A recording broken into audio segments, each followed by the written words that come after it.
Your talent determines what you can do. Your motivation tells how much you're willing to do, while your attitude says how well you do it.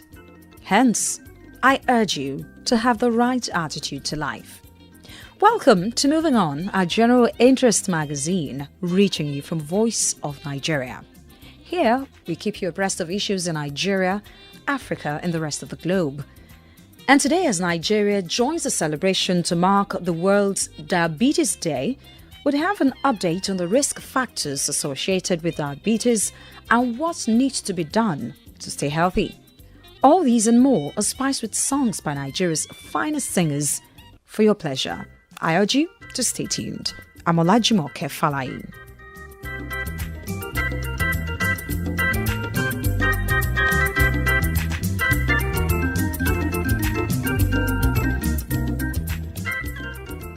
All right, let's get the program underway with this lovely number by a Nigerian diva. Well, I call her diva because in years gone by, she's been a household name in this country. Not only is she beautiful, all her songs seem to reflect a patriotic spirit and loyalty to the motherland, Nigeria. She's indeed a music icon and a mentor to many. Here is Nigeria's Funmi Adams in a song entitled My Beloved Country.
Evergreen song by Funmi Adams, a great woman who has contributed to Nigeria's development through music.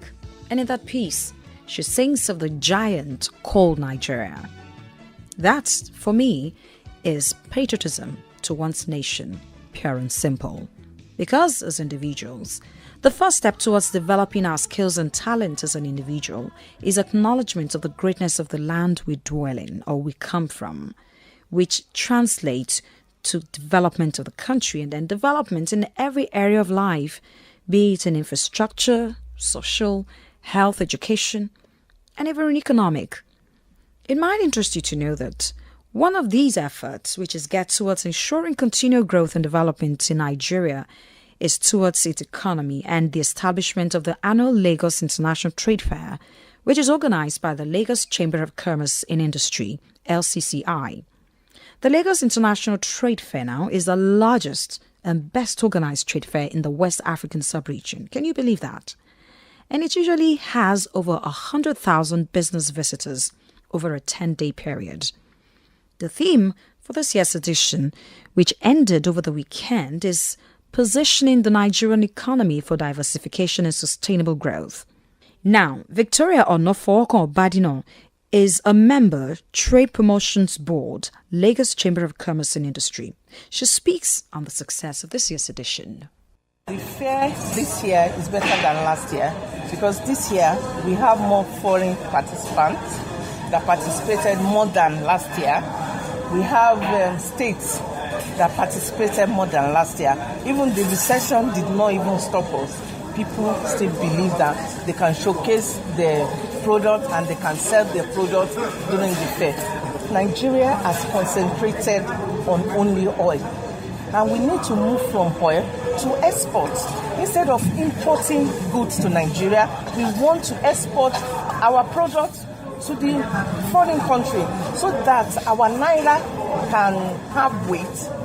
Because of the oil that has gone down, our naira is going down because we did not have the foreign money to be able to sustain our foreign investments. And we need the foreign money to sustain the foreign investment.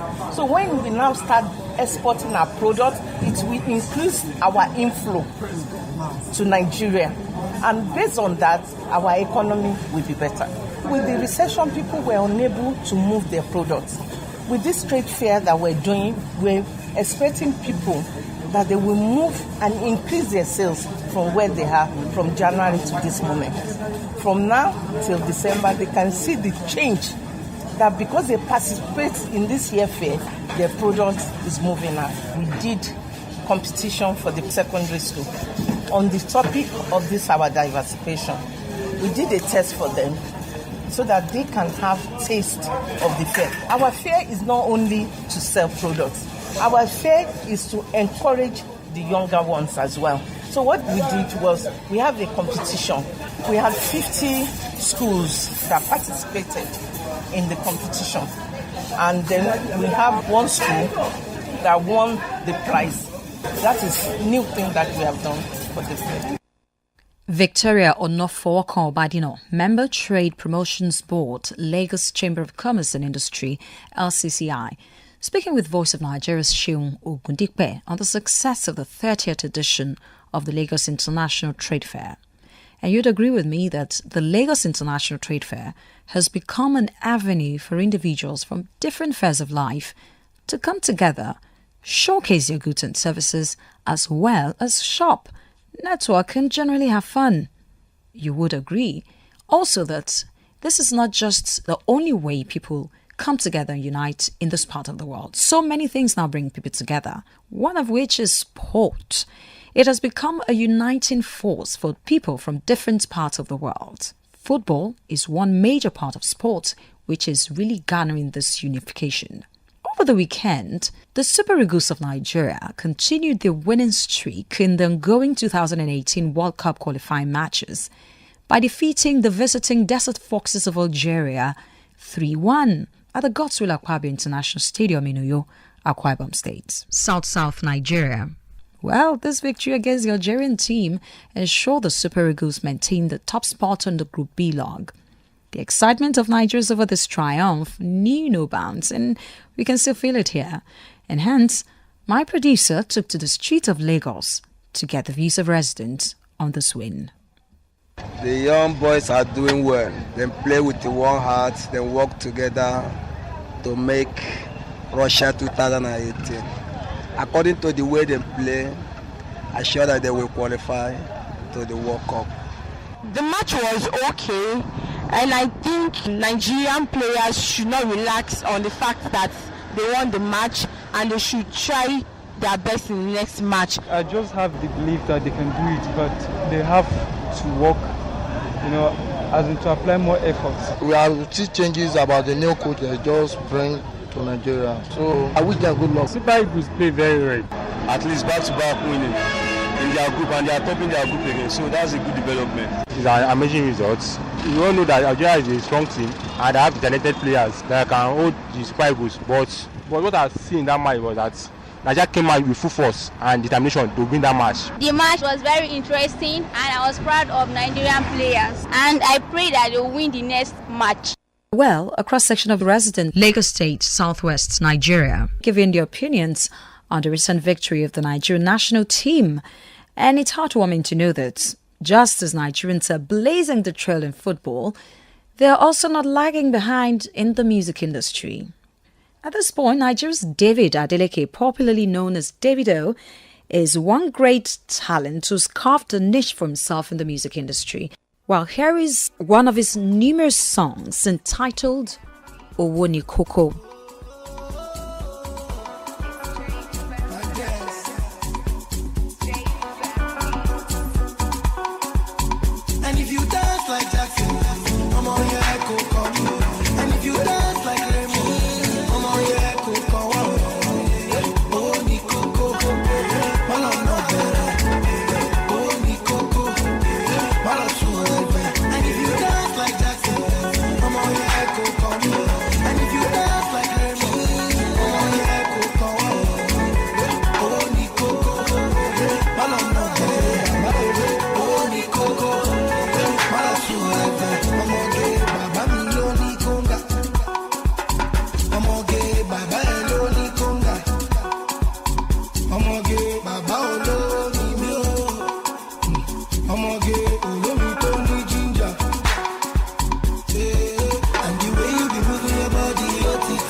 Beautiful song by Nigeria's Davido, David Adeleke. The song is entitled Owoni Koko, meaning money is the most important factor. And the song reminds me of the fact that time actually, in many concepts, is money. Making judicious use of one's time is usually geared towards an endeavor, which usually leads to some financial benefits. And we know that making judicious use of our time is one of the ways of being financially independent. And now we talk about popular sayings, time waits for no man, time is money, and all that.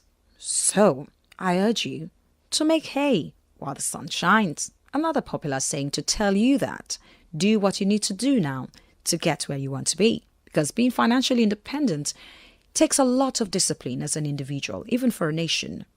Now, this piece is put together by my producer and emphasizes some of the steps to be taken to gain financial freedom.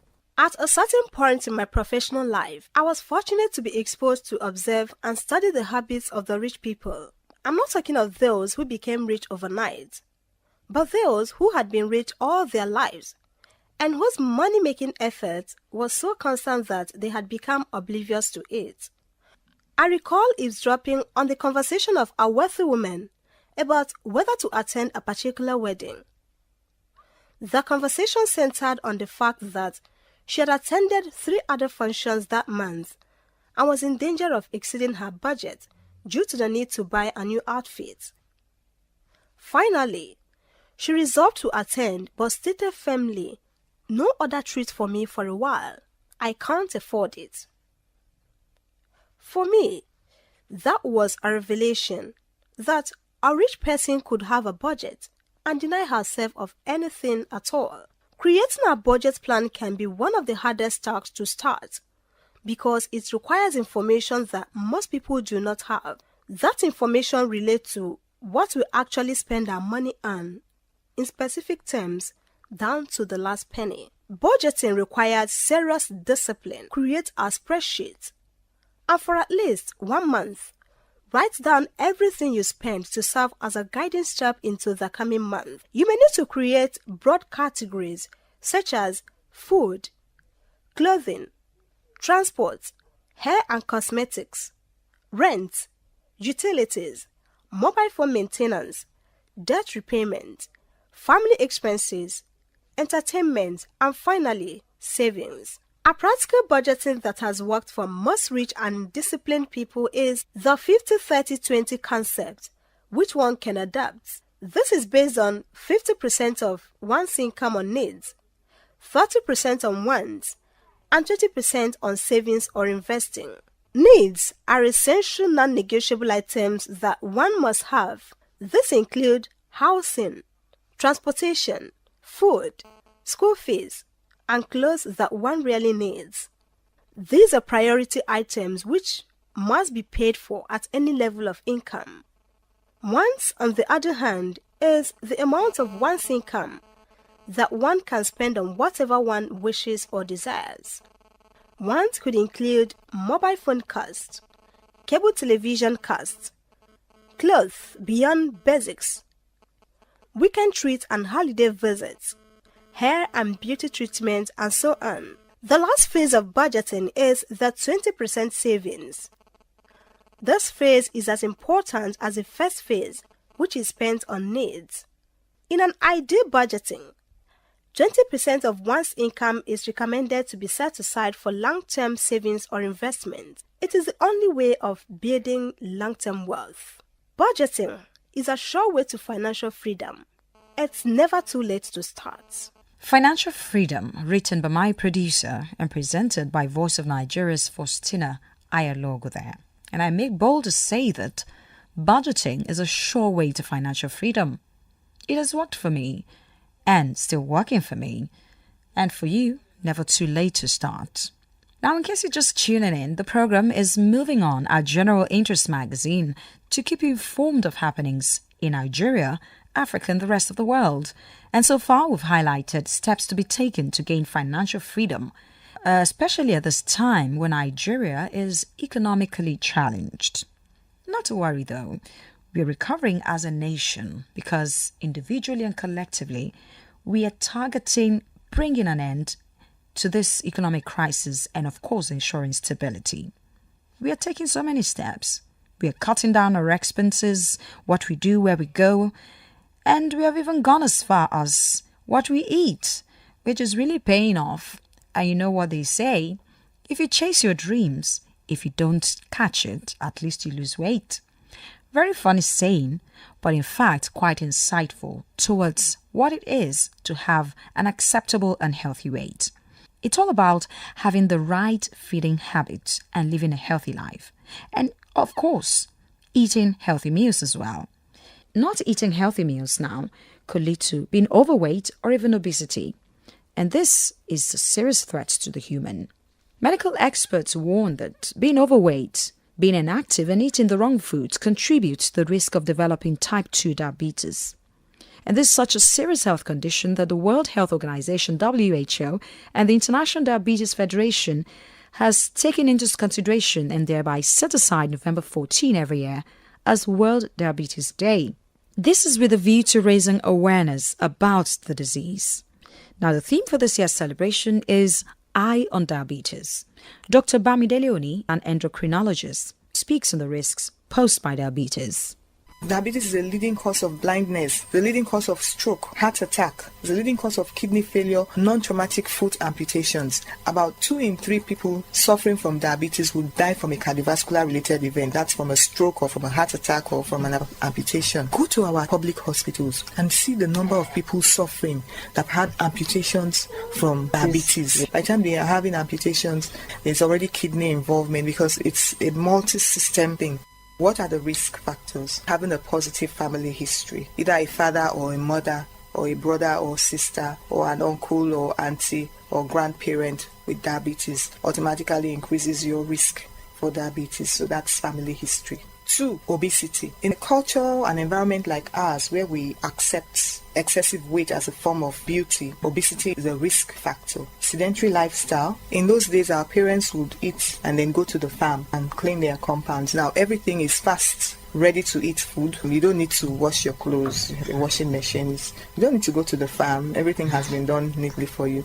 So people are not as active. So the average population in Nigeria now is becoming less active compared to our ancestors. Then talked about diet, eating unhealthy food. That's also a risk factor. Now, this has been the global trend. Previously, type 2 diabetes, then we were taught in those days in medical school that less than 40 is type 1, greater than 40 is type 2. But because of our adoption of Western diet, and we're more sedentary now, the refined foods, the noodles, the meat pies, the cakes, the juices, soft drinks and all that. And this wasn't so in the beginning. The diet is wrong. Dr. Bamide Leone, an endocrinologist there, speaking on the risks associated with diabetes. One key fact that one should take away here is respect for one's body. Respect your body and you'll be more careful in what you eat. We talk about respect now. There is one Nigerian female music artist that I respect so much. She's been able to manage her music career, her marriage, and making her home a haven. Here, I give to you Lara George. Lara George was born in Lagos State, southwest Nigeria, as a 4th of 5 children to Mr. and Mrs. Oluwole Bajomo. She began her musical journey in her secondary school choir at Queen's College, Yaba, Lagos. We had extracurricular activities that we were all mandated to do. That was my big opportunity to do music. So I got in there and it was one of the most beautiful experiences of my life because, we learned voice training, we learned sight reading, and I even started to play the piano a little bit at that time. I started to play the recorder as well. It was beautiful. While studying architecture at the University of Lagos, Akoka, Lara joined a fellowship music team on campus where she met 3 of her very close friends and formed the group Kush. The choir was called Rock Solid. That was where I met TY, MM, and Dakbo. And within the group Rock Solid, the 4 of us, we formed a bond in there.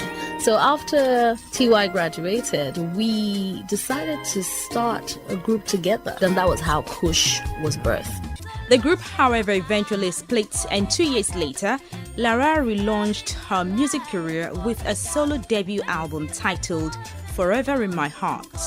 With hit single Ijoba Onru, she speaks of her role models and source of inspiration. BB and CC Winans, there was Amy Grant, there was Shirley Caesar, and Karen Clark shared the bathroom and the kitchen. Those 2 places. have been my most inspiring sport. And I was saying that maybe it has something to do with the sound of running water. I don't know. As a gospel singer, Lara's brand of music has inspired and changed a great number of lives. An amazing gospel singer. I love a style of dance. It's awesome. With awards like Voice of the Year 2008, Nigerian Music Awards, as well as Song of the Year and Female Artist of the Year, Nigerian Gospel Music Awards 2009, just to mention a few, Lara has also had her fair share of challenges in the music arena. Already, the music terrain in Nigeria is very partial to men. That's almost how it is. Again, we women have to contend with things like childbirth. That slows you down. As a professional artist that many youth look up to in the music industry, Lara believes that passion and determination is what up-and-coming artists need to excel in music. You have to do what you are fully persuaded of. Again, I just say, don't despise the days of small beginnings. Without doubt, Lara's inspirational style has helped define the new sound and direction of Nigerian gospel music. Voice of Nigeria's Ebere Ajagu. Not so easy to manage stardom and still keep one's marriage in today's world. So, thumbs up for Lara George.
Popular number Dansaki of the beautiful Lara George there brings us to the end of this edition of Moving On, our general interest magazine, which came to you from Voice of Nigeria.